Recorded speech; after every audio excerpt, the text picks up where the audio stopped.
Subscribe करें हमारे YouTube channel साधना gold को और पाएं वीडियोस सबसे पहले। बेल आइकन दबाना ना भूलें।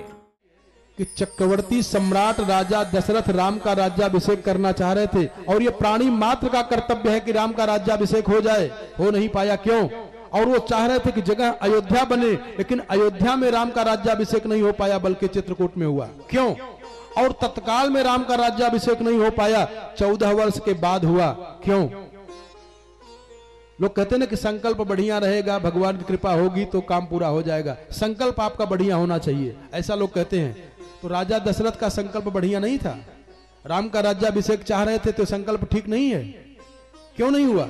और ध्यान देना, रासलीला होगी कहां? जमुना जी के किनारे। लेकिन जमुना जी के किनारे रासलीला कब तक नहीं होगी? एक कारण है, जब तक इसमें से कालिया नाग नहीं निकलेगा। कालिया नाग निकलेगा तब वहां पे रासलीला होगी। ध्यान देना, रामचरितमानस में भी कालिया नाग है, और जब तक वो कालिया नाग नहीं निकलेगा तब तक राम का राज्याभिषेक नहीं होगा। लो महाराज, कहां रामचरितमानस में कालिया नाग है? यहां कहां है? जमुना जी के हृदय में है। जमुना जी के हृदय में पड़ा हुआ है कौन? वो कालिया नाग। और जमुना जी कौन है? कर्म कथा रविनंदनी बरनी। एकाग्रता से समझे। ये जो कौशल्या है, कैकेयी है, सुमित्रा है, राजा दशरथ हैं और भगवान राम हैं, ये क्या हैं? कहते हैं ज्ञान शक्तिश्च कौशल्या सुमित्रोत्पासनात्मिका और क्रिया शक्तिश्च कैकेयी वेदो दशरथो नृप। साक्षात वेद ही राजा दशरथ के रूप में प्रकट हुआ है। जैसे वेद में 3 कांड है, ज्ञान कांड, उपासना कांड, कर्म कांड, ऐसे वेद रूपी राजा दशरथ की 3 रानियां हैं, कौशल्या, कैकेयी, सुमित्रा। तो ज्ञान शक्तिश्च कौशल्या, ज्ञान कांड अगर आप जानना चाहते हो तो कौशल्या के चरित्र को गहराई से मनन कर लो, ज्ञान कांड मालूम हो जाएगा। सुमित्रोत्पासनात्मिका, अगर उपासना कांड को गहराई से जानना चाहते हो तो सुमित्रा जी के चरित्र को आत्मसात कर लीजिए, आपको सारा उपासना कांड मालूम हो जाएगा। और क्रिया शक्तिश्च कैकेयी, कर्मकांड को अगर जानना चाहते हो तो कैकेयी के चरित्र का अनुभव कर लीजिए, कर्मकांड मालूम हो जाएगा। और जानते हो, राजा दशरथ ज्यादा करके कैकेयी के ही महल में जाते थे। क्यों? वो कर्मकांड है ना।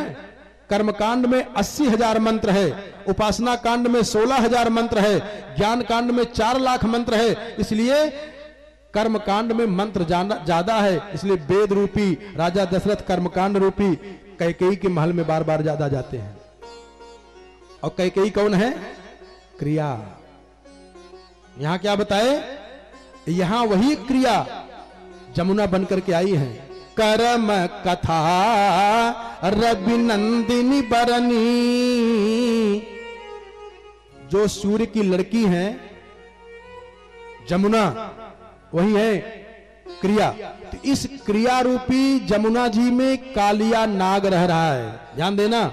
और भगवान यही रासलीला करेंगे, और जब तक ये कालिया नाग नहीं निकलेगा तब तक रासलीला हो नहीं पाएगी। अरे इसके ऊपर से कोई पक्षी जाते हैं तो कालिया नाग के सांस में इतना विष है कि मूर्छित होकर गिर पड़ते हैं।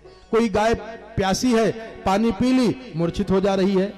वो जमुना जी रोई हैं, ध्यान देना। और तब भगवान ने लीला किया, और लीला करते हुए वहां कदम्ब के वृक्ष पर गए। कदम्ब के वृक्ष पर से जमुना जी के काली हृदय में भगवान श्याम सुंदर मदन मोहन परात्पर पूर्णतम ब्रह्म छलांग लगा करके जब कूद के जाते हैं तो कहते हैं वो कालिया नाग वहां बैठा हुआ है, कई पत्नियां उसकी।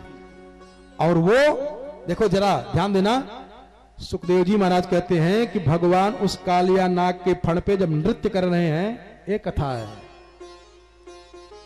कालिया नाग के फण पे श्याम सुंदर जब नृत्य कर रहे हैं तो आचार्य प्रवर ब्रह्मविद वरिष्ठ श्री सुखदेव जी महाराज कह रहे हैं कि यद्यच्छिरो नमतेंग शतैक शीर्ष्ण। अरे राम राम राम राम, गजब कर दिए। जो सिर उसका नहीं झुकता था उसी के ऊपर भगवान पैर रख देते थे। यद्यच्छिरो न नमते गस्सतैक शीर्ष्ण तन्मर्द खर दंड धरे घिपातई। 101 सिर है, गिनती गिन गए हैं। उस कालिया नाग को 101 फण है। बताओ पानी में कैसे गिन रहे थे। और जरा ध्यान देना, समुद्र की लंबाई चौड़ाई को 100 योजन बताए हैं। कौन नाप रहा था? 100 योजन है और कम ज्यादा है? चलो मान लो ये तो लंबाई चौड़ाई है, नाप लेंगे। लेकिन सुरसा जब मुंह फैलाई है हनुमान जी के सामने, जब हनुमान जी जा रहे थे, सुरसा मिली है। देखो ये कथा वहां भी बता रही है, सुरसा मिली है, लंकनी मिली है।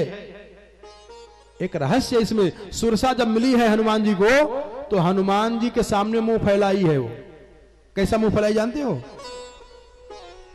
जस जस सुरसा बदन बढ़ावा, तासु रूप कप तासु दून कपि रूप दिखावा।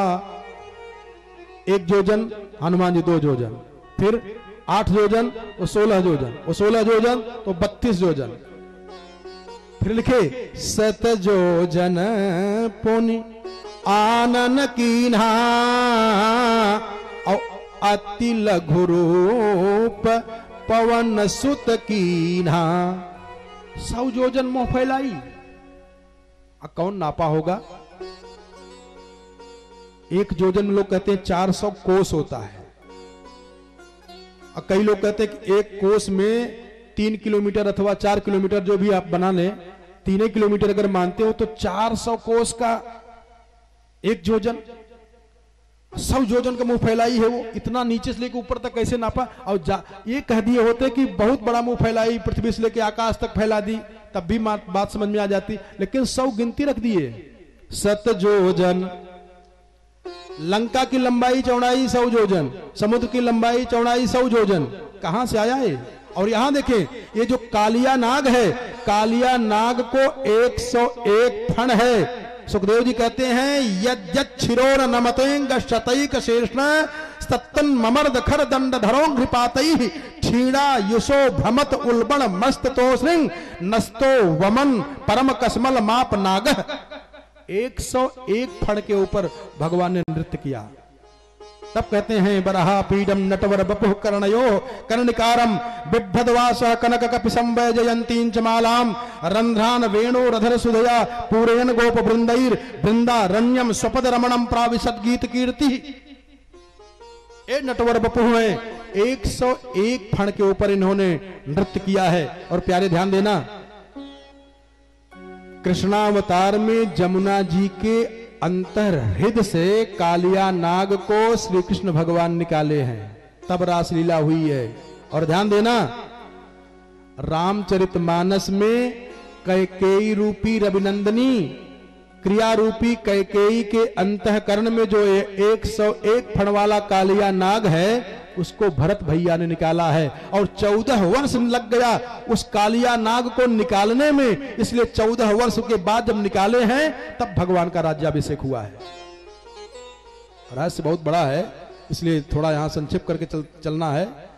भरत जी ने जो बिरह की मथानी से मथा है, और वहां भी अमृत मथा गया है। प्रेम अमीय मंदर बिरह भरत पयोधि गंभीर मथि प्रगटे सुर संत हित कृपा सिंधु रघुबीर। जैसे यहां समुद्र मंथन हुआ है अमृत निकालने के लिए, ऐसे वहां भी मंथन हुआ है, समुद्र मंथन हुआ है। कहा प्रेम अमीय मंथर बिरहु, वहां मंदराचल पर्वत का मथानी बनाया गया, और यहां बिरह की मथानी से भरत रूपी सागर को मथा गया, और भगवान राम प्रेम का जो अमृत है उसको निकाला गया। और तब उसी को निकालने में जो समय लगा है, इसके बाद तब राम का राज्याभिषेक होगा।